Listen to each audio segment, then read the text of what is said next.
Hey everyone, welcome to episode 34 of Trucksafe Live, the show where we and our guest tackle the hot button issues impacting highway transportation. I'm Brandon, the Trucksafe and Childress Law, both of which are dedicated to helping motor carriers develop and maintain cutting edge safety programs. Excited to be with everybody today.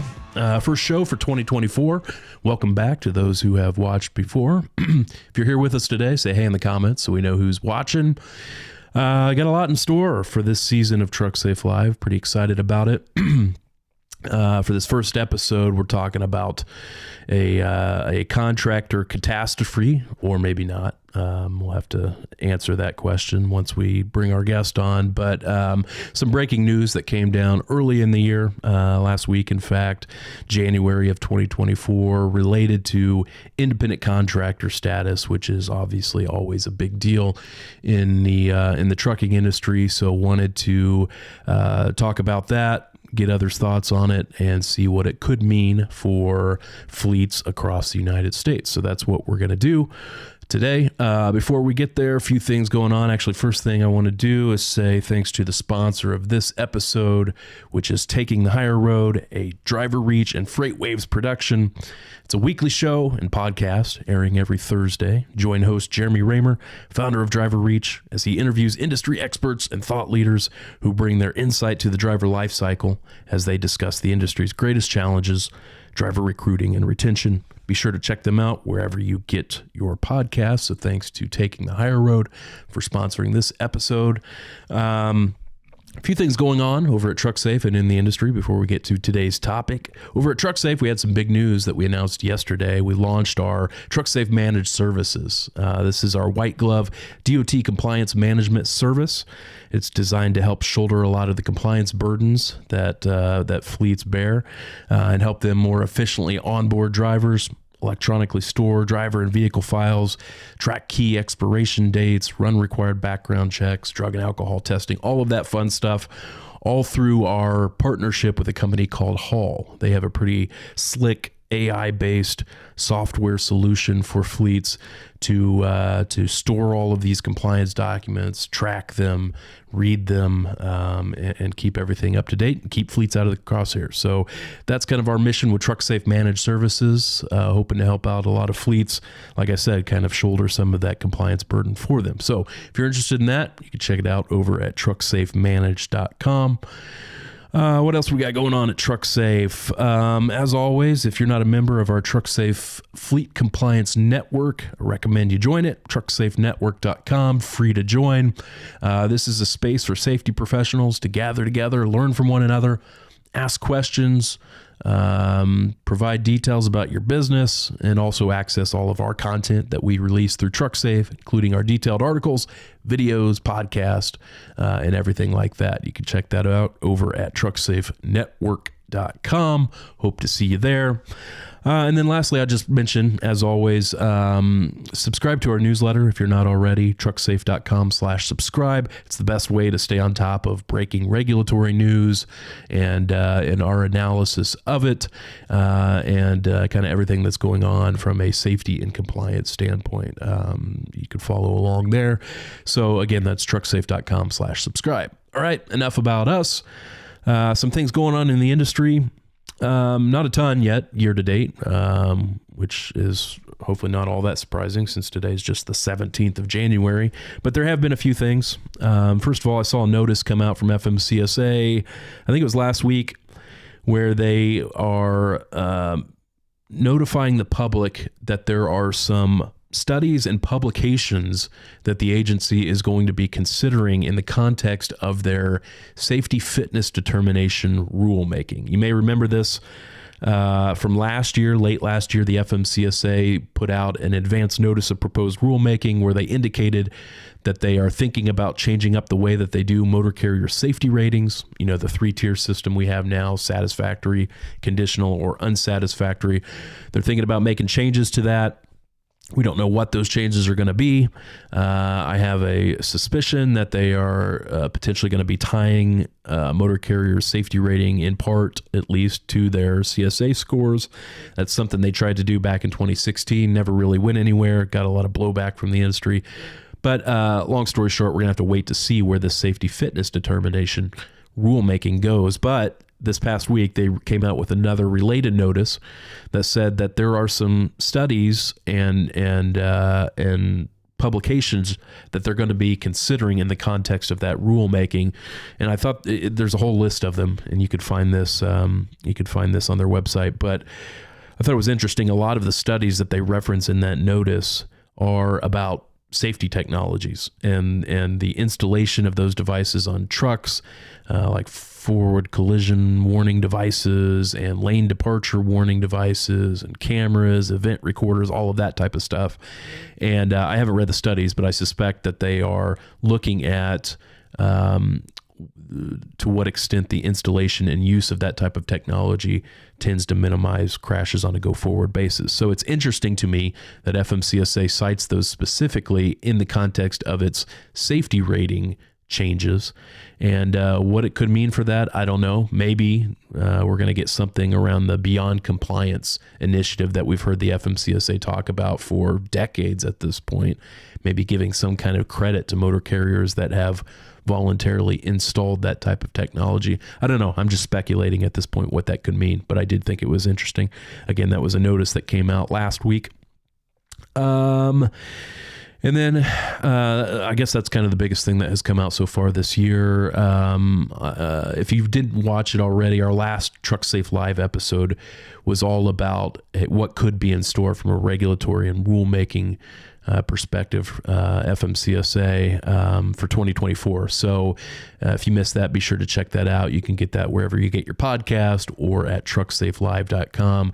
We walk through probably a half dozen or so rulemaking initiatives that are likely to be pushed forward this year by FMCSA and NHTSA that could impact trucking. So again, be sure to check that out. We've also got a detailed write-up on it on our website over at trucksafe.com.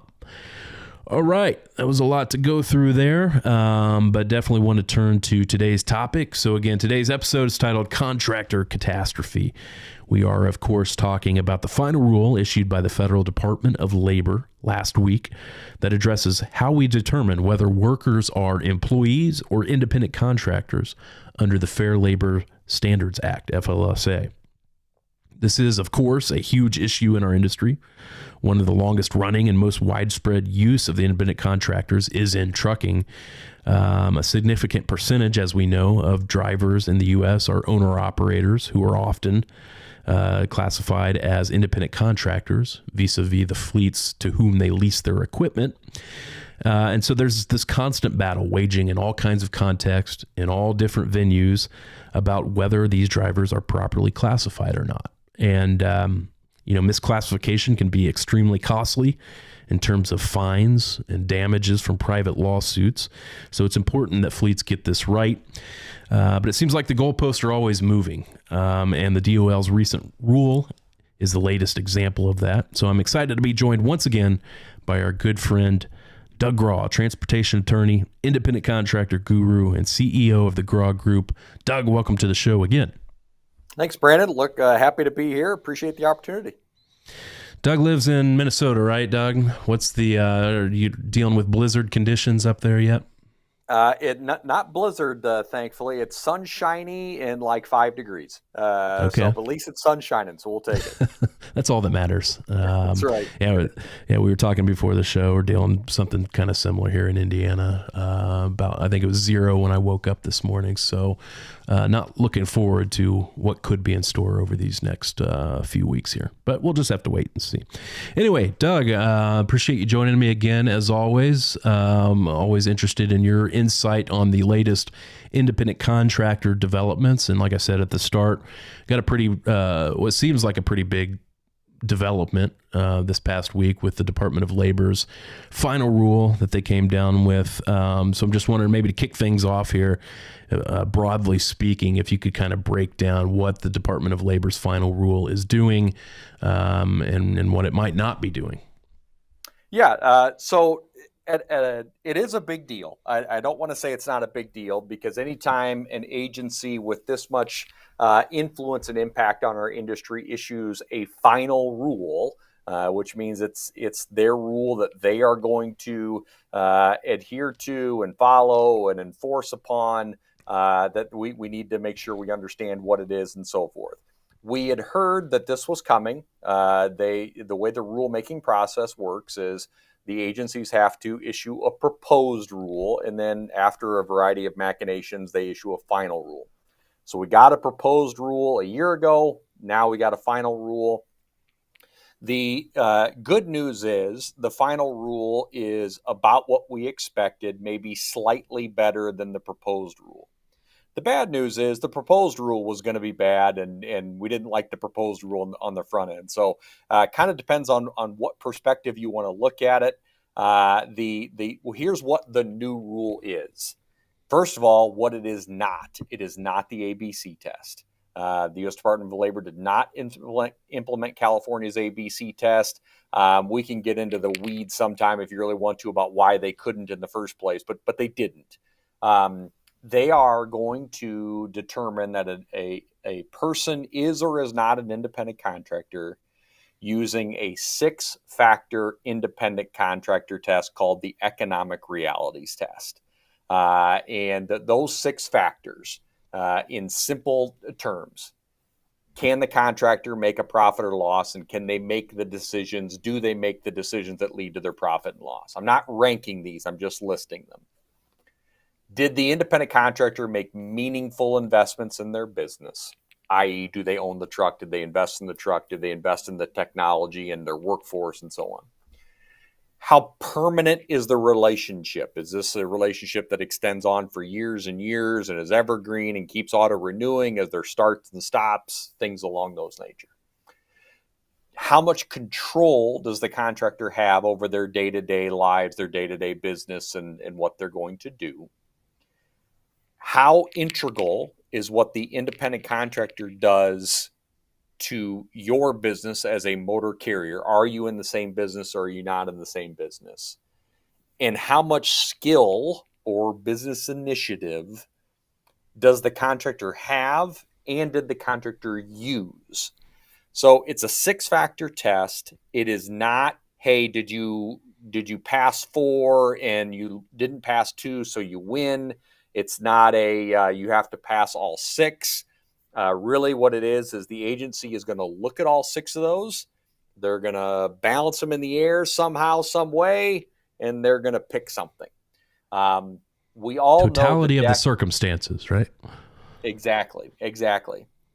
And one of the gripes, the beefs, the frustrations, I think not only the trucking industry, but a lot of business folks have with the Department of Labor is we all feel the deck is stacked against us. It's a totality of the circumstances, and you don't really know the way they're going to evaluate things and how they're going to see things and what they're going to rank as more important or not important. And that's what the industry really liked about the old rule. The old rule, which was passed during the Trump administration, said, yes, there are 6, 7 different factors. And yes, we will look at 6 or 7 different factors, but we're really going to focus on 2 of them. And if you, contracting company and independent contractor, are clear that the independent contractor can make a profit or loss based on their own merit, their own decision-making, not just working more, but their own merit, and they're free from control, then you're going to pass the test. That's the way it worked under the Trump administration. Funny little fact about the Trump administration rule. I would agree it looked like the more favorable rule, and it was a more favorable rule in the sense that it was clear. It was not a more favorable rule in the sense that it was easier, and I think that was the misnomer.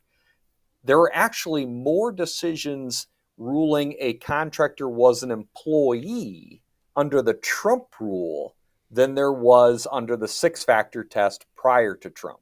So this notion that the Trump rule was easier, I think, was misleading. That's simply not the case. So I think it will be useful in a little bit to kind of break down each of those factors again and kind of maybe explore how they tend to work in our industry. But I want to back up first and talk about in what context this test is being used? I mentioned at the start the FLSA. For those who aren't familiar with it, what is the FLSA? Who does it govern? To whom does it apply? That type of stuff. Yeah, great question, great point to make sure we cover. So the U.S. Department of Labor's rule is their rule, and it is their rule that says that the rule says this is what the Department of Labor interprets the Fair Labor Standards Act to mean. The Fair Labor Standards Act is a federal law about overtime and minimum wage and how you calculate pay and so forth. This has nothing to do with the state of Texas, the state of Alaska. This has nothing to do with motor vehicle accidents. This has nothing to do with workers' compensation or unemployment claims. This has nothing to do with anything except the U.S. Department of Labor enforcing the Fair Labor Standards Act against employers and their workers. So it really is going to impact, are you audited by the U.S. Department of Labor? Does someone bring a claim against you with realistically a worker or a contractor bring a complaint against you with the U.S. Department of Labor? The Department of Labor's rule could be influential to a state case, meaning some plaintiff lawyer just suing you on some kind of a class action, because the Department of Labor might be seen as some kind of an expert or a guiding principle, but it's not binding. This rule is binding on the U.S. Department of Labor bringing an action against you, trucking company. They're a big agency with a lot of reach, but don't mistake that for meaning this is the law of the land on independent contractors anywhere and everywhere. And the other thing I think is important to note as well is that this is an independent contractor test that is supposed to be broadly applicable to all industries, not just trucking. I think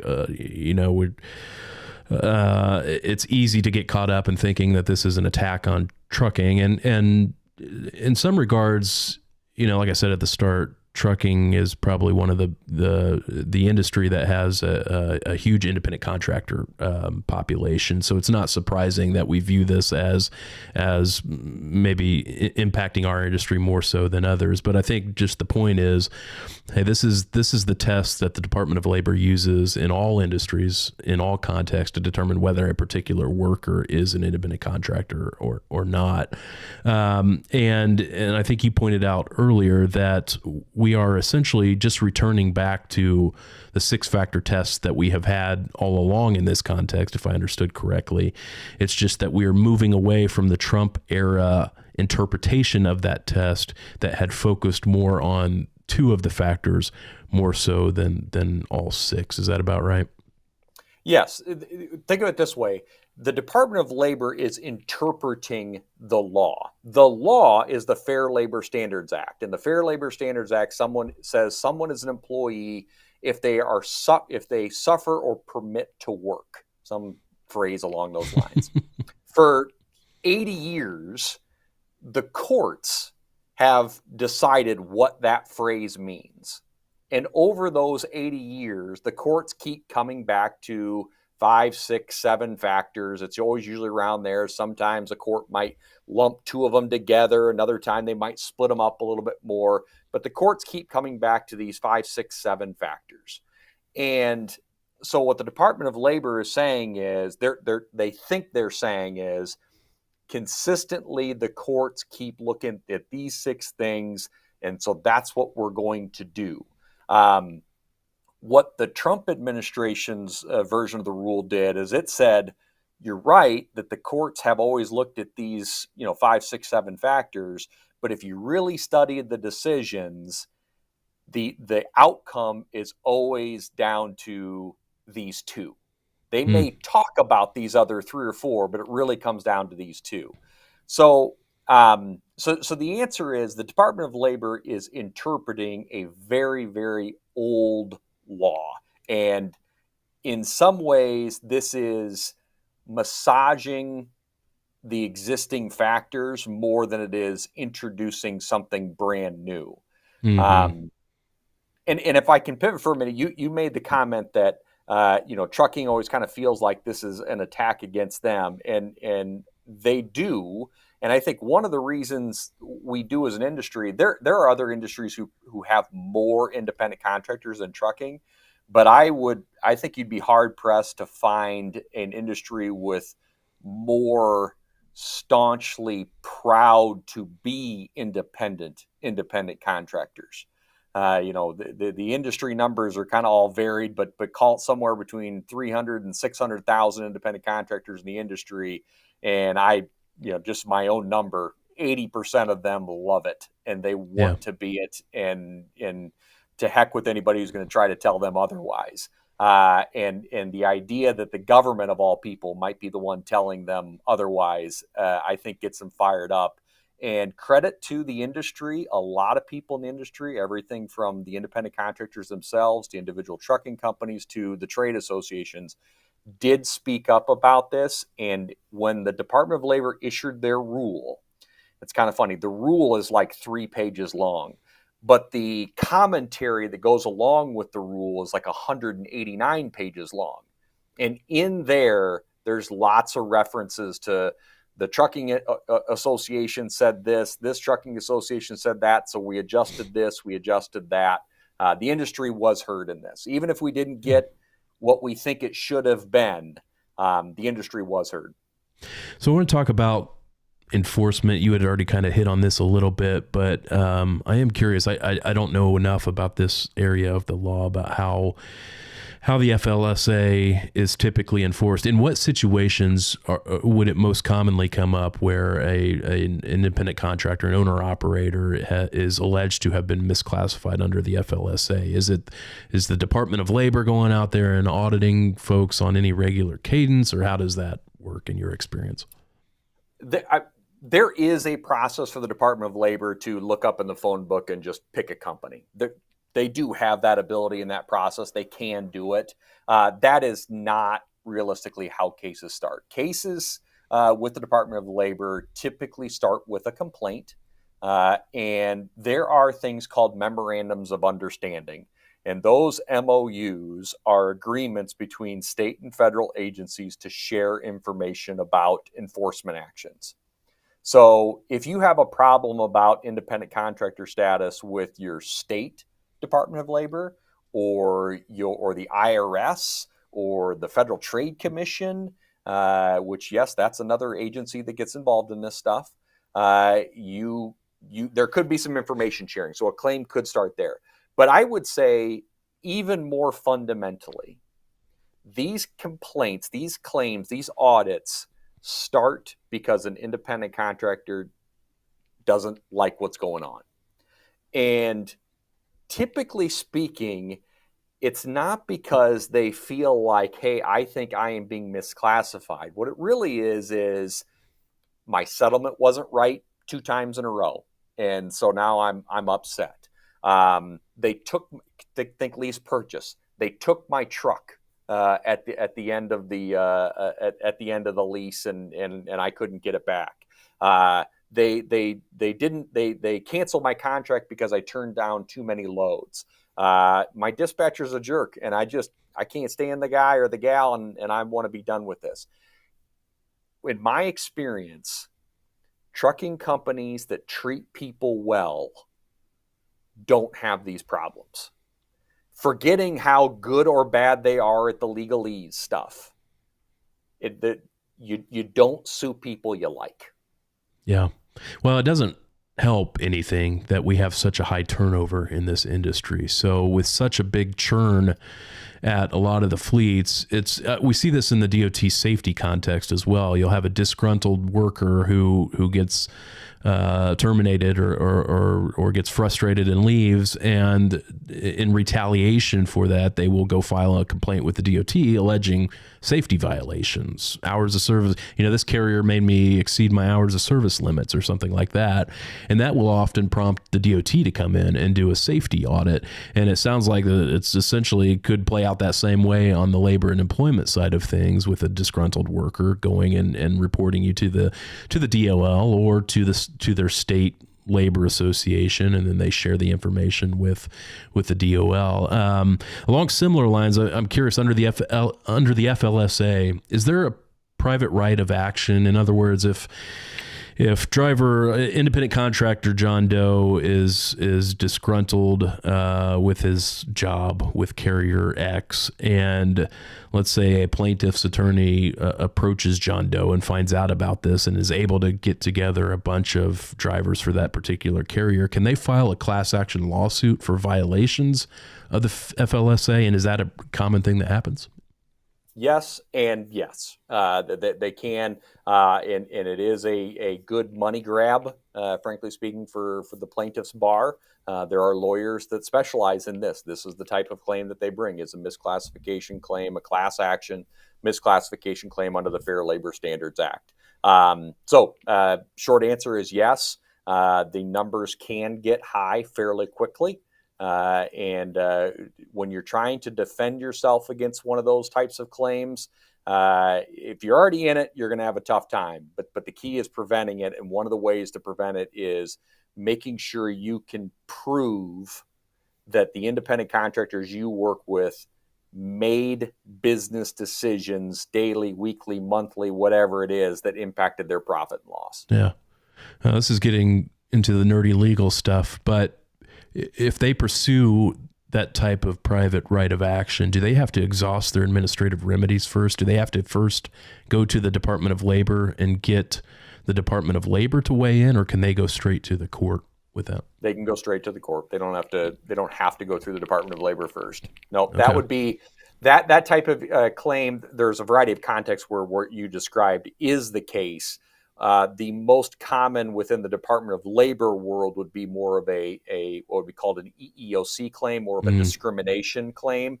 In that context, yes, what you have to do, the legal parlance is you have to exhaust your administrative remedies first, Okay. meaning you have to go to the agency first. That is not the case with a Fair Labor Standards Act claim.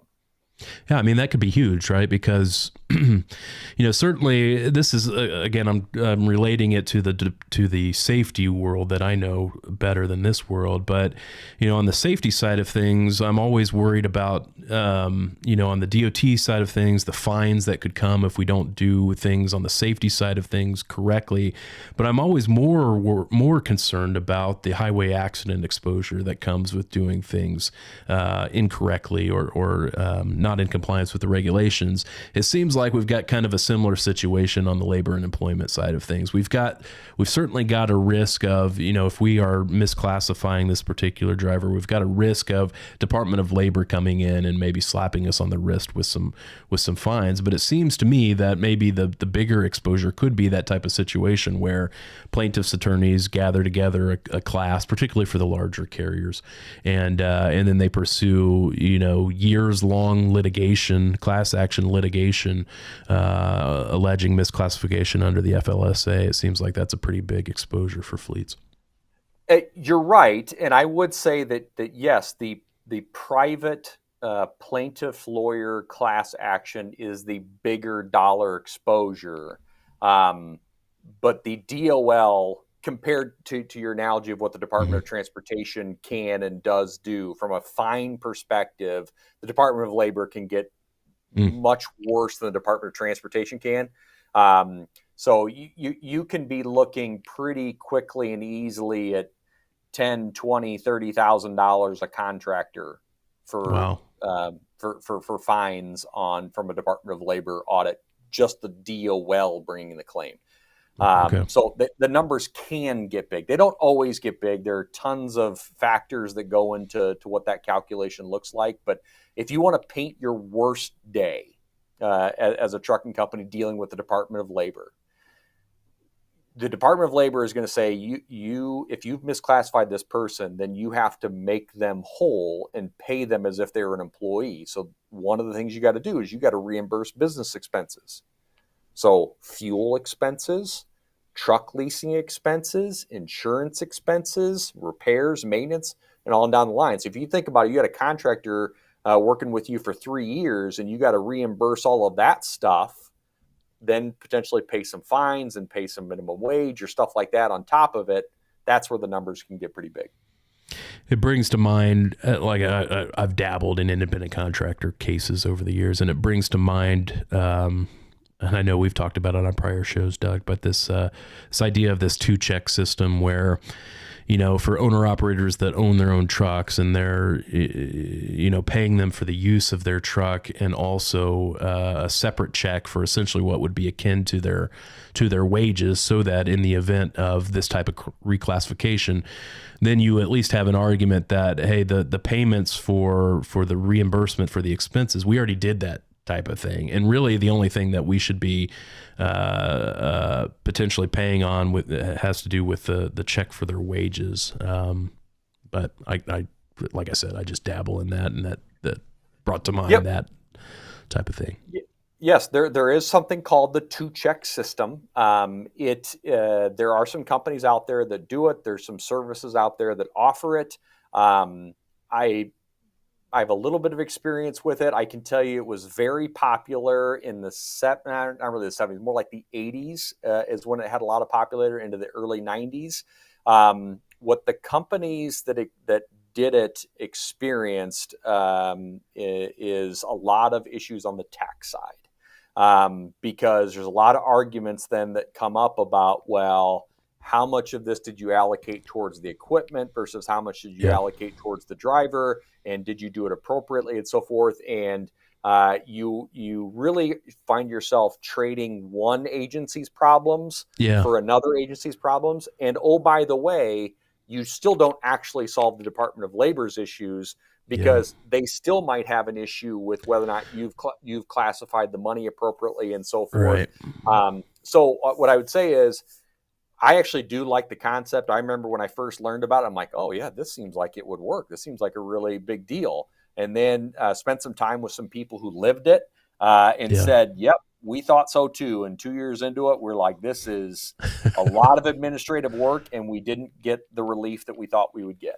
Yeah, as you talked through it, it brought to mind that the context where it makes more sense, I think, to do that type of an arrangement are situations where you are taxed on the wage portion of the payments to the driver. So like unemployment tax, where unless you're doing that 2-check system, then generally the state's going to consider the entire amount you paid to them as a taxable wage. And so the 2-check system, I think the idea is that, no, hold on a second, a big portion of what we're paying to the drivers is not akin to a wage. It should not be taxable. It's essentially a reimbursement for the use of their trucks is the big part of it. So anyway, neither here nor there really. I wanted to break down kind of each of these 6 factors that the Department of Labor looks at in this economic realities test, and kind of talk about how, in your experience, these factors tend to play out either in favor of the trucking company or in favor of employment status. So let's start then at the top. You mentioned opportunity for profit or loss. What is this factor getting at, and how does it play out usually for like owner operators? Yeah. So what the courts or what the Department of Labor wants to see here is, if you think about you as a trucking company, how do you earn a profit and loss? Well, one thing is you work on the revenue side. What do I got to do to get more customers, get better rates, and so on? And you also do work on the cost side. What do I got to do to manage my fuel expenses, my maintenance expenses, my personnel expenses, and so forth? So they want to see, can you prove that the contractors made, at their level, things are all relative and comparative, but at their level, did they make decisions that impacted their revenue? Did they make decisions that impacted their cost? Now, one thing that the Department of Labor did say specifically, just deciding to accept more loads is not business decision making. Business decision making is, did you decide to add a second truck or a third truck? Did you decide to add a second driver or a third driver? Were you able to negotiate your rates with the trucking company? That can impact your revenue side. Did you choose, if the trucking company has maybe like some dedicated and some over the road and some regional and all sorts of stuff, were you free to make decisions about which operation you wanted to be in to impact your revenue? And conversely, Did you have the freedom to make decisions to hire somebody? Could you hire a driver and decide what you're going to pay him? Could you decide where you're going to fuel and how you're going to maintain the truck? And I think we know in the industry, I think others don't always appreciate it. An owner operator that's really good at fueling really makes a big difference in their bottom line. If they're good at maintenance and repairs and fueling, and I will readily claim to be an idiot when it comes to how to fuel efficiently as an over-the-road owner-operator. I don't know how to do it, but I know the guys and gals that are really good at it make a lot more money than those that aren't. That's what they're looking at, and I would tell you, trucking company, can you prove that the contractors made those decisions? What technology, what data do you have, what documentation do you have that says they made those decisions? So as distinct from like traditional employees who are getting a salary or who are getting an hourly wage, where kind of regardless of their own decision making, they're going to get paid what they're going to get paid. What the DOL is interested in here is, does this truck driver influence his or her ability to increase revenue and affect expenses through his or her own decision making? Sounds like. Exactly. Okay. All right. Second factor here is investment by the worker and the potential employer. What do they mean here? Yeah. So this is where there was a slightly positive change between the proposed rule and the final rule. In the proposed rule, the Department of Labor was talking about that the investments needed to be comparable. So a lot of us in the industry were thinking, holy smokes, if does that mean the contractor's got to spend $10 million on trucks and trailers to say that he or she is spending the same amount of money that we are? There was good clarification that no, that's not what they mean. But what they do mean is, are they making investments that make sense for a business owner? It makes sense for a business owner to invest in equipment, the truck, to the extent they invest in trailers, or they invest in ELDs or cameras or other safety-related technology, their own laptop and so on. Do they invest in personnel? Do they invest in marketing efforts to increase their presence? Those types of things. Is this contractor demonstrating investment in their business and not just working more?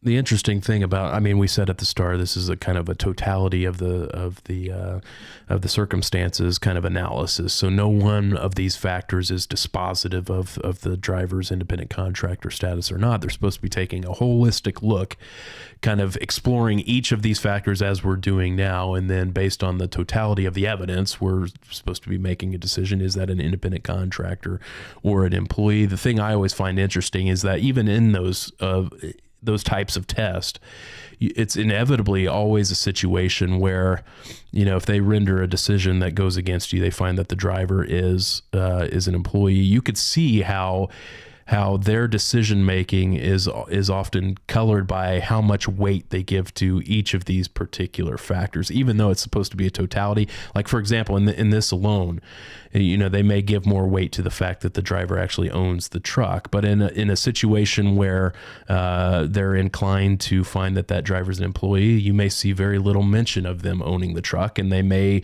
elevate the fact that the trucking company provided the trailer and provided this and that. So it even though it's supposed to be that totality of the circumstances, it can be easily manipulated, in my experience, by the language used in the opinion to elevate certain evidence over other evidence. You're exactly right, and I think it's critical when you are working on these types of cases that you do a good job. I love your word of elevate. Do a good job elevating and making sure people appreciate just how hard it is to be an owner-operator in the trucking industry, and what all that takes and all that kind of stuff. And outside of our industry, in our industry, there's all the respect in the world for those that get behind the wheel and deliver our freight and all that good stuff. Outside of the industry, there's a little bit of, they're just a truck driver. And that's insulting, first of all, and no one is just a truck driver. It's a heck of a responsibility and a career and all that stuff.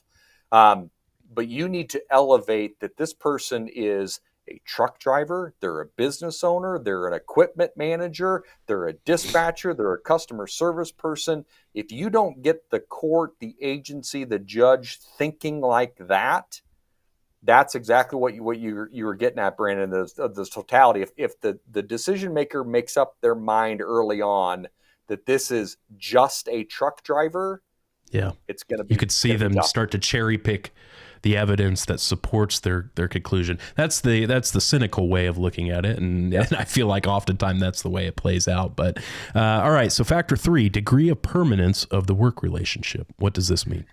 This is one that personally frustrates me a little bit, but what they're trying to say here is, hey, if you have a relationship that really never ends, there's no clear start and stop time, that is indicative of employment. And I see it. This is one that causes trouble for trucking in particular, has been my experience. It does. It does for two reasons. One, there is a federal regulation that says that a truck must be exclusively leased for at least a certain amount of time and so on. So actually, take about the 30-day requirement's gone. But the gist of it is you have to be exclusively leased. So from a contractual standpoint, the Department of Transportation is saying you need to have some permanence to this relationship. And setting that aside is, I'm an independent contractor. I've got clients that I've been working with for years, and I hope to work with for years and years to come. Why is it bad that we found out that we like working together? Mm-hmm. That shouldn't be seen as a negative. But that's my commentary. What is the rule? The rule is if the more permanent the relationship seems and feels and reads and so on, the more likely it is to be seen as an indication of employment. Yeah, I think what they're trying to bounce this up against is, I always use like the plumber as the classic independent contractor example. A plumber's working on a kind of a project by project basis. There is no permanence usually to the relationship that plumber has with his or her clients. So that's kind of on the one side of the spectrum versus the other, where it's a potentially an owner operator that has leased onto this carrier for 40 years and hasn't done any other kind of project based stuff for other motor carriers. So that's kind of what they're weighing with that particular factor. All right. Fourth factor here is the nature and degree of control. This is kind of the classic direction and control type deal. Yep. And this is every test in the country is going to have some version of this factor involved. So this is, how much control does the independent contractor have over their day-to-day, their week-to-week, and their month-to-month? Do they have the freedom to accept and reject freight? Do they have the freedom to negotiate any rates? I think the definition of negotiate is a little bit flexible, but do they have any say in what their rates are?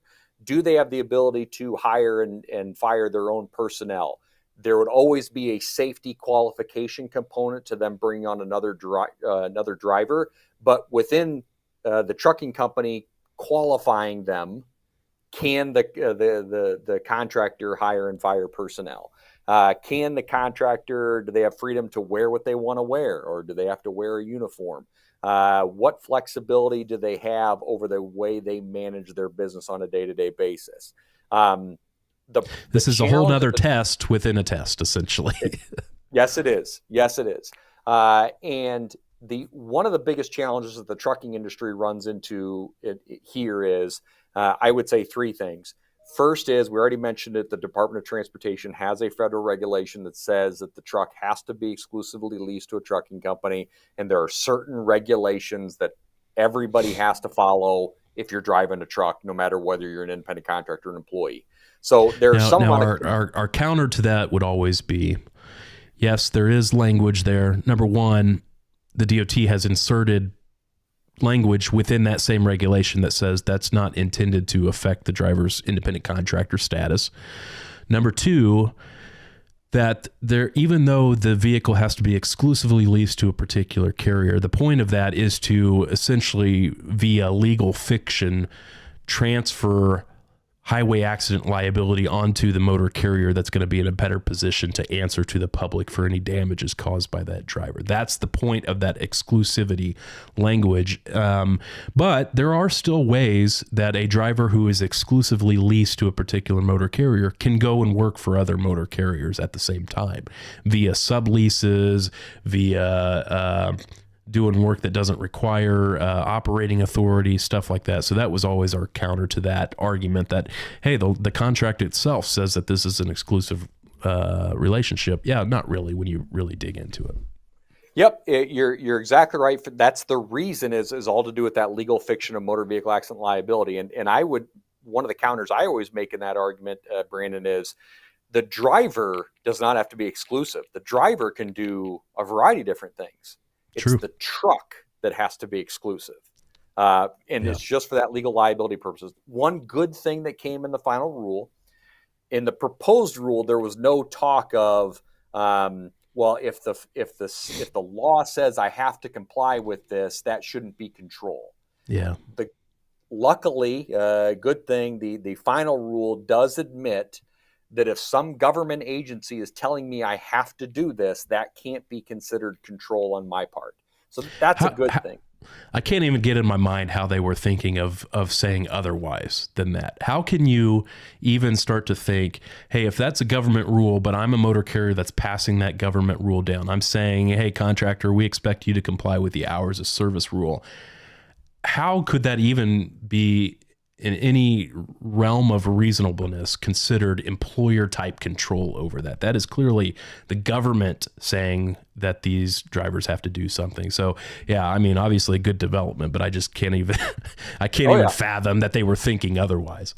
Yeah, there's some logic in here that really strains the brain. There's no doubt about that. What about customer requirements? Because I remember, again, dabbling in this over the years, we would always argue on the one hand that any government-related requirements are government control. They're not employer type control.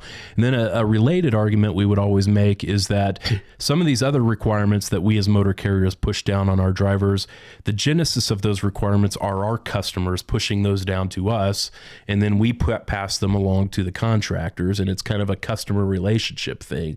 And I think we had gotten some agencies and some courts to kind of buy into that those are customer requirements. They're not our employer type control. Does the final rule have anything to say about that or not? Yes, and all of what you said is exactly correct, because that has been an argument that we as an industry have made, and you're right, we have made inroads in some courts and in some agencies and so on. This agency with this rule, no, we did not make inroads. They expressly state that control for other purposes, whether customer service requirements or just safety, those are not okay. They would be considered evidence of control. Back to your comment, it's always the totality of the circumstances. Just because you exercise control in one spot doesn't mean you automatically lose. This is all totality of the circumstances. Because a big challenge, and this is where our worlds converge, Brandon, is motor vehicle accidents and safety and so on. The Department of Labor is saying, if you carrier are exercising control to comply with a regulation or a law or whatever, that's okay. That's not control. But if you are going above and beyond that, which I think you and I would probably echo similar sentiments of, the law is the minimum, but you should go above and beyond when it comes to accident prevention and so on. The Department of Labor is saying, hey, that's control. So we didn't get everything we wanted because, again, I think you and I would be similar in the sense of we want to prevent accidents. It's one of the most frustrating things in my practice over the last 15 years has been that tension that exists between contractor status on the one hand, maintaining contractor status on the one hand, and minimizing highway accidents on the other hand. You want to do everything you can on the one hand to prevent accidents. And that necessarily, for an independent contractor fleet, that necessarily involves some control over those independent contractors' operations, being able to tell them when they screw up that you screwed up and there's going to be consequences for your screw up. We're going to not give you loads or something like that. But the more you do that, the more you take steps to try and minimize highway accidents. If you're a contractor fleet, the greater risk you have then on the independent contractor reclassification front because of it. So there's always that tension. And it, like I said, it's frustrating. So in my coaching point, maybe I shouldn't be saying this here to the public without getting a check from the public, but something I would say to clients is always remember what it is you're wanting from the independent contractor.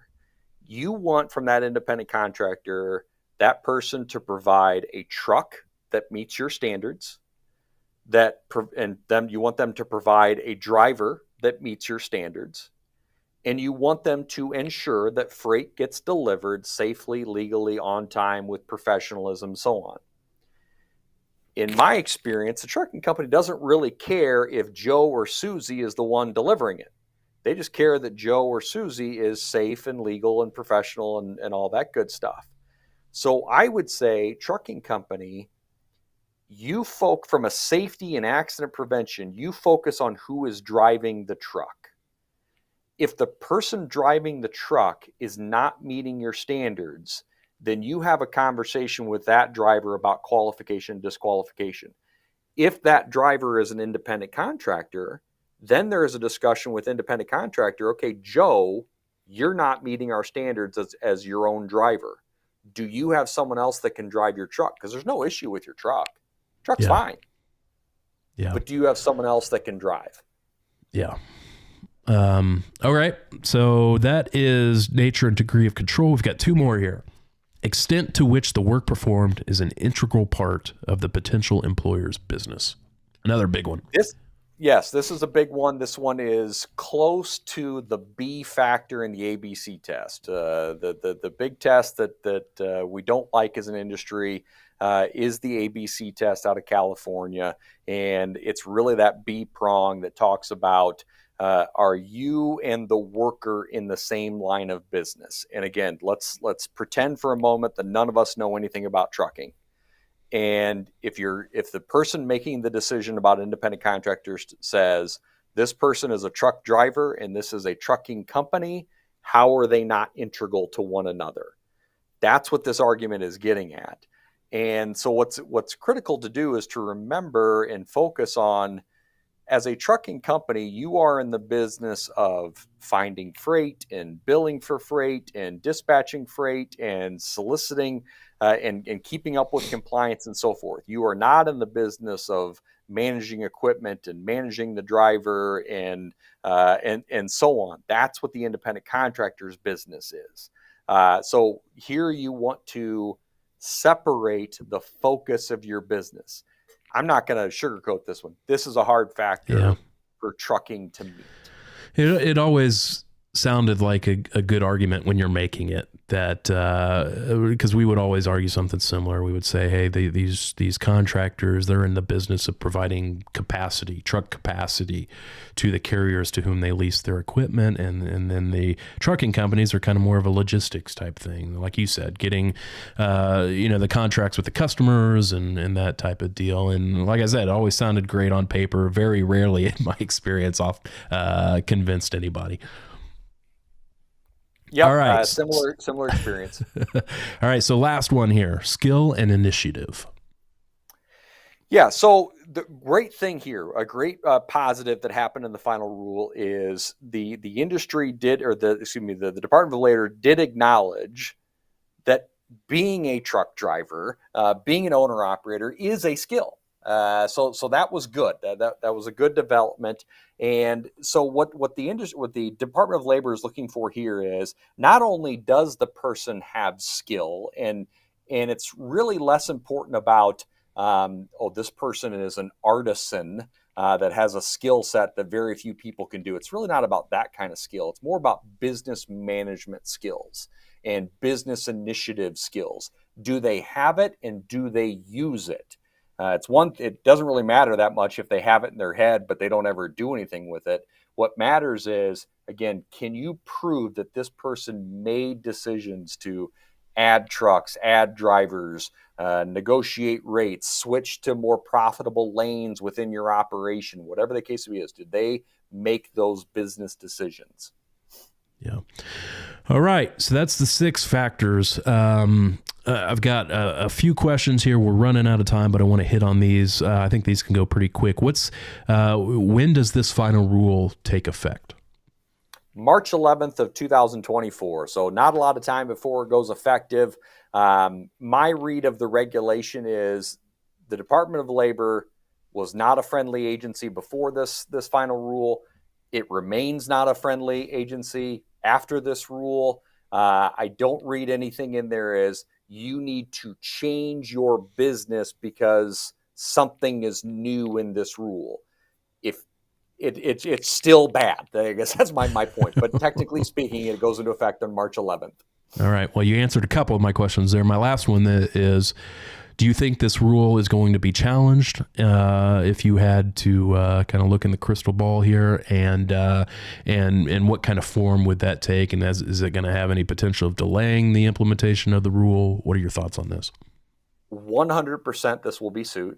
There will be litigation over this and whether or not it's enforceable and all that kind of stuff. No doubt about it. I'm sure there are people working on the paperwork right now. So there will be litigation. And no one can give you a great prognostication as to whether or not those efforts will be successful. I would say is like companies did during all the AB5 litigation, prepare for this to be the rule.